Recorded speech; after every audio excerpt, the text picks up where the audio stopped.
The intent of this presentation is to give you a basic understanding of blockchain, what it is and what it isn't, with enough context to imagine how you might use it to solve problems you face. I'm Jeff Stolman of Rocky Mountain Technical Marketing, or RMTM. I work with new technologies to find the right technology to solve a problem. I often take technologies from one discipline to solve problems in another. This is why physicists are successful in finance and mathematicians revolutionize genomics. I have been working with blockchain technology for several years and have come to recognize that it has many valuable capabilities to solve a wide array of problems. But, as we shall see, it is not a panacea. Our agenda for this presentation is we'll first look at the history. We'll then go on to why all the buzz about blockchain. We'll discuss decomposing the key features of a blockchain solution, and we'll end with takeaways. Blockchain first became a public concept in 2008 with a paper published under the pseudonym of Satoshi Nakamoto. To this day, the true identity of this pseudonymous character or characters has never been discovered. But the paper published was Bitcoin, a peer-to-peer electronic cash system. In 2009, the first version of Bitcoin was released. And in 2013, the total market capitalization of Bitcoin exceeded $10 billion US for the first time. As much of a honeypot as Bitcoin is, it has never been hacked. Regarding this last point, Bitcoin's reputation has occasionally been sullied by the behavior of its users. A Bitcoin dealer, Mt. Gox, went belly up, costing investors millions of dollars, and it is a popular currency for lawbreakers trading illegal goods on the dark web. But to blame Bitcoin for this is like blaming the Chinese for modern wars because they invented gunpowder. So just what is blockchain?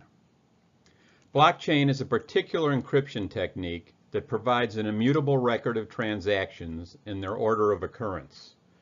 Blockchain transactions can be trading of cryptocurrencies such as Bitcoin, purchasing common goods and services, either business to consumer or business to business, purchasing an artwork, transferring custody of legal evidence, time-stamping of intellectual property such as academic theories, copyrights, trademarks, and patents, and confirmation of identity claims. The nature of the encryption bundles recent transactions into blocks. Each encrypted block of transaction also includes a cipher code referencing the prior block to its predecessor. In this way, any change to a prior block will propagate to all subsequent blocks, identifying the corruption. For many people, Bitcoin is the introduction they had to blockchain. So just what is Bitcoin? Bitcoin is the first application that uses the blockchain encryption technique. But Bitcoin incorporates several other clever techniques, including distributed governance, financial incentives to promote good behavior, distributed validation, and distributed backup and error protection. These additional techniques are not inherent in blockchain, though many people, including those highly knowledgeable about Bitcoin, conflate them with blockchain. This distinction is important because recognizing that blockchain is a valid technology, even without these techniques, allows solution designers greater flexibility to develop useful blockchain solutions. To gain a full understanding of what blockchain is, it's also important to understand what blockchain isn't. Blockchain is not distributed data. Many people interpret the concept of distributed data as meaning that various parts of the transaction log are stored in different locations. This is not accurate. The entire database is replicated in many locations. Each copy is complete and identical to all the others. Confidential. Though all blockchain transactions are encrypted, and typically the identities of the transaction acting parties are hashed, a form of encryption, a determined adversary with some knowledge of the parties could use analytics and inference to estimate who is doing what with whom. Blockchain is also not mature. Blockchain technology is in its infancy. As a data store, it currently lacks many features necessary to create robust enterprise-ready applications. Among the needed tools are a method of maintaining confidentiality, a method for rapidly querying the encrypted database to meet high-volume performance requirements, a method to verify blocks rapidly. Bitcoin blocks take 10 minutes to be added and over an hour to be fully verified.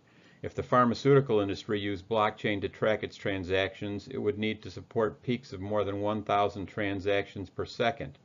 Bitcoin is currently supporting just over 10,000 transactions per month. Blockchain is not Bitcoin. Blockchain is a technology, like voice, artificial intelligence. Bitcoin is one application that uses blockchain in the way Dragon voice recognition uses artificial intelligence. So let's explore why all the buzz about blockchain. Combinations of the various key features of blockchain enable many new applications that either could not be done before so easily and inexpensively, or could not be done pseudonymously. Incidentally, the difference between blockchain and the perpetual motion machines depicted here is that blockchain actually does work. So let's take a look at some of the applications that blockchain may be well suited for. In the finance industry, it's obvious that it's already being used today for cryptocurrencies. Foreign remittances is a popular topic that's suggested for blockchain because of the inexpensive nature of being able to transfer money across borders without currency translation costs. Securities clearances. And this includes stocks, bonds, as well as derivatives. And payment systems. In the supply chain arena, anti-counterfeiting is a particularly important application. 1 million people die each year from counterfeit drugs. The pharmaceutical industry loses $200 billion per year to counterfeiting. And up to 30% of medicine in Africa is counterfeit. Gucci handbags, Rolex watches, Chateau Petrus wine are counterfeited to the tune of tens of millions of dollars each year. And in China, no alcoholic beverage is beyond suspicion. Quality assurance. Verify that every component and every assembly is certified by its supplier to meet specifications. This is a problem throughout industry, but a particular problem noted for the high specification requirements of defense items. Supplier reputation vetting. Knowing the source to ensure that your suppliers use fair labor practices, including pay rates, no use of child labor, and reasonable working hours, that they have safe working places and then they meet environmental codes. And then in the identity arena, blockchain may be suitable for voting. Voters could be issued serialized tokens, and the token number can be verified to prevent double usage and/or the use of unrecognized tokens. Time-stamping. Intellectual property could be time-stamped to support copyrights and first-to-invent patent laws. Identity attribute claims. Identity attribute claims could be verified, but identity proofing, the problem of proving that the claim belongs to the person claiming it, remains unsolved by blockchain alone.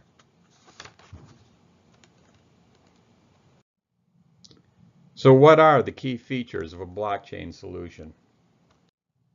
One feature that is inherent in all blockchains is that it offers distributed right privileges. It can support contributions from multiple authors. In fact, if you don't have multiple authors, there is likely no reason to even consider blockchain.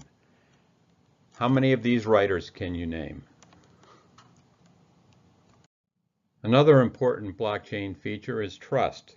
Blockchain does not necessarily guarantee trust, but it can support a variety of trust models. These include anonymous and pseudonymous parties on a global basis, anonymous and pseudonymous parties within a consistent legal jurisdiction, anonymous pseudonymous parties with escrow, and anonymous pseudonymous parties with an enforcement mechanism. In addition, it can support known parties with escrow, and known parties with other enforcement mechanisms, for example, regular trading partners with contractual relationships. Transaction validation.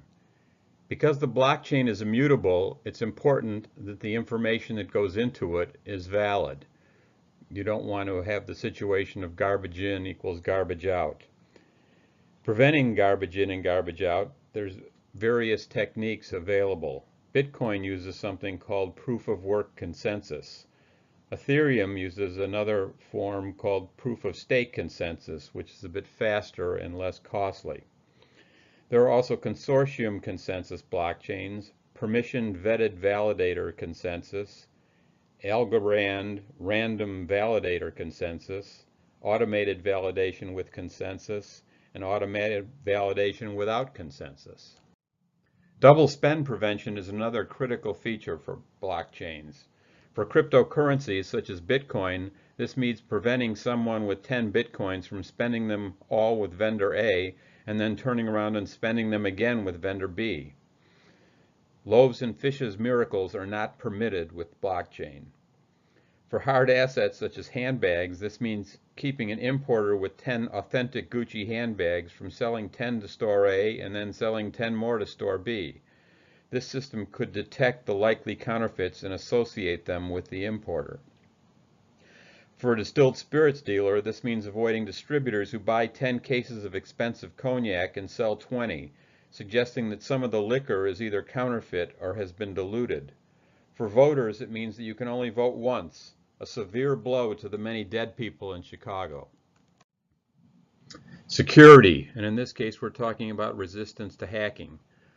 What makes blockchain better than, for example, a relational database? Well, we've all heard about all these break-ins to many enterprises, including some of the most highly defended enterprises in the world, such as government security and military agencies.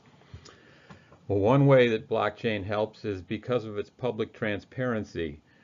People who have transactions on the blockchain can monitor their own transactions and verify that they're accurate.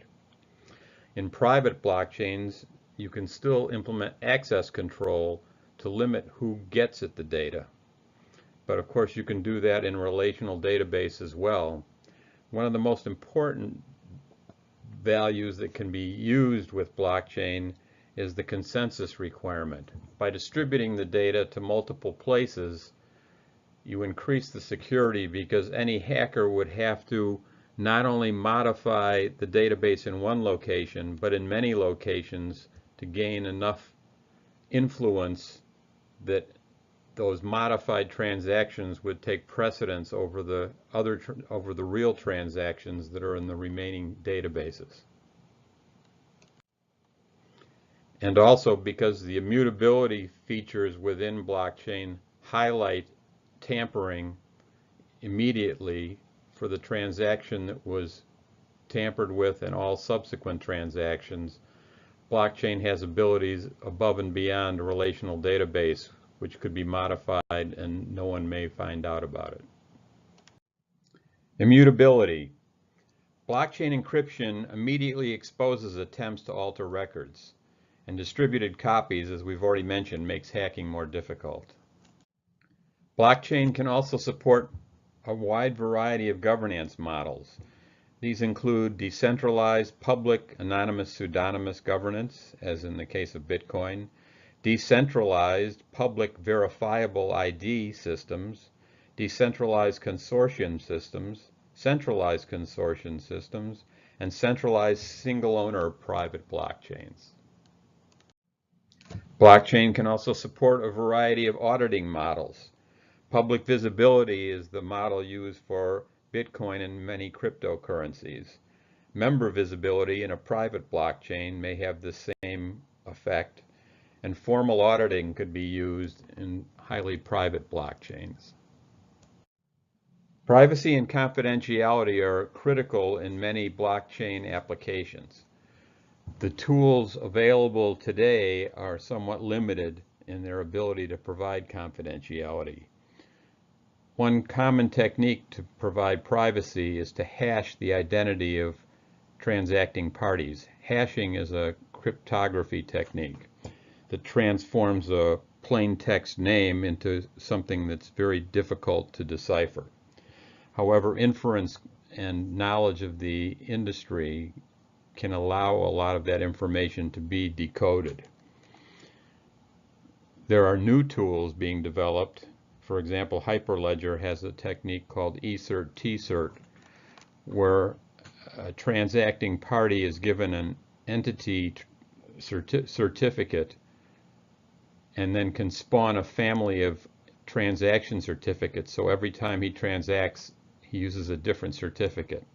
That makes it harder to figure out patterns of use.